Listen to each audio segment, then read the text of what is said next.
what will become of poor Leonard Ellaby? Because Gervonta Davis has doubled down and insisted that he is parting ways with Mayweather Promotions after his fight against Rolly Romero this weekend. So Davis said, "It's my career, so I feel as though I need to be the one that controls my career. It's time. Everybody don't need to have them training wheels on them forever. It's time to ride their own bike without training wheels." And says, "Yes, sir," in response to whether this will be his last fight with Mayweather Promotions. Floyd Mayweather said, "I will always love Tank. He has to do what's best for him. I feel like I've done a great job thus far, building him and putting him in great fights. I'm proud of him."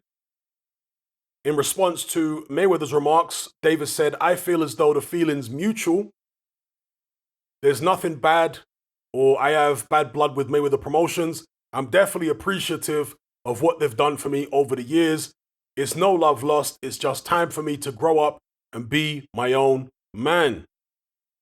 All right, now, again, what are Mayweather Promotions going to do now? Because do they have anyone else other than Gervonta Davis? I don't think they do.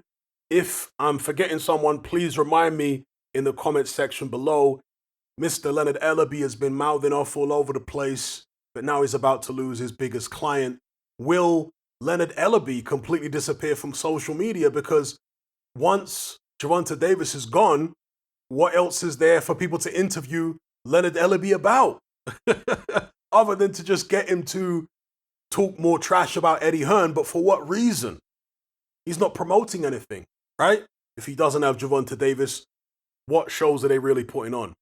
Now, this split appears to be amicable, judging by what they said there. But when two parties go their separate ways, sometimes they can put on an amicable front, whereas behind the scenes, there's actually some hostility lingering there. So I don't know whether that's the case here. I'm just putting it out there as a possibility, because if that were the case, and there is actually some tension behind the scenes, because remember, Tank Davis, as far as I'm aware, signed a very long contract with Mayweather Promotions. Was it something like 5 years? And I always say that's never a good idea for a fighter to sign that length of contract with any promoter, because so much can change in boxing. Fortunes can change and what have you. And the relationship can get strained between fighter and pro. So 5 years is too long. And several years ago, of course, Davis was hoping to get out of his contract, but he couldn't. And as you can see, in terms of what he said here, he wants to have more control over his career. He doesn't want to be coddled. He doesn't want to be told what to do and who he's fighting and, what have you. So, yeah, in terms of the potential for there to be tension behind the scenes, could that manifest in Davis not getting preferential treatment by way of the officials, the judges and the referee in this Rolly Romero fight? Now, most people are going to say he doesn't need preferential treatment in this fight against Rolly Romero because he's good enough to beat him easy no matter what the judges and the ref are doing or who they're favoring. But it's just something that I've got in the back of my mind, just in case Davis struggles with Romero or the fight doesn't go quite according to plan. Will he have any privileges withdrawn by way of favoritism with the officials? Again, just something to consider. Now, in terms of where Gervonta Davis is going to go, he's 27 years of age. And I was talking to somebody in my Element group the other day, and we were discussing the fact that Gervonta Davis, Devin Haney, Ryan Garcia, these guys, well, in the case of Davis, is 27 years of age. Ryan Garcia and Devin Haney, they are a lot younger, but all of them still look like almost teenagers. None of them look like fully fledged men. I know that Tank Davis obviously has got tremendous punching power and he's very physically strong, but they all look boyish still. It's strange. It's like this era, when I say this era, the younger fighters in this era don't look as manly as fighters of old, of the previous eras by the same age. Weird. Anyway, where would Tank Davis go from here? Well, his options, of course, would be to sign with PBC. He's already an Al Heyman fighter anyway. So I guess he could sign a deal with PBC, perhaps have his own promotional company like the Charlos, have their own promotional company with PBC. That's one option. The other option would be to sign with DAZN. They've got Ryan Garcia on DAZN, of course. He's with Golden Boy. He could also sign with Top Rank. Top Rank have currently got Devin Haney, although Devin Haney, depending on how the Kambosos fight goes, could potentially go back to DAZN afterwards. And then, of course, Kambosos is with Lou DiBella, but I believe he has some kind of deal with ESPN. So those are Tank Davis's options, different fighters that he could face, depending on which direction he chooses to go in.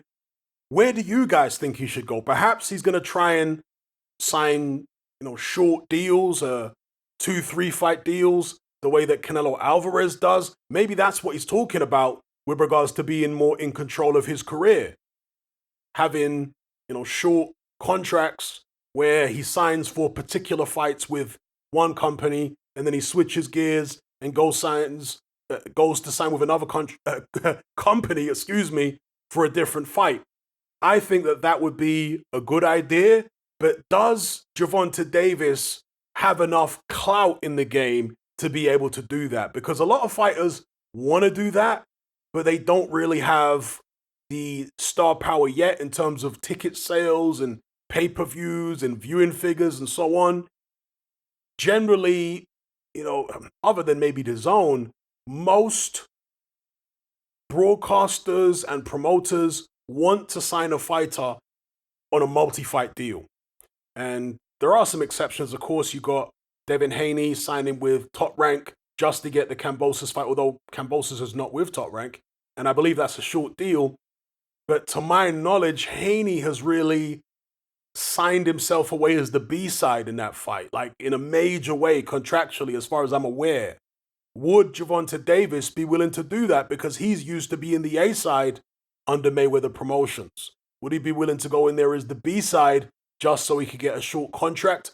Or, as I say, would he, or does he rather, have the kind of star power that would allow him to go in there and just sign a short contract as the A-side, the way Canelo does with his contracts? Anyway, let me know what you guys think in the comments below. Lots of points to discuss here. If you're tired of the biased narratives and mass censorship on mainstream platforms, and you want to be part of a community of critical thinkers who love free speech just as much as you do, then come and join me on Patreon and access my weekly no-holds-barred, censorship-free podcast where we lift the lid on a wide variety of controversial topics. It's not mainstream friendly, it's not politically correct, but that's the whole point.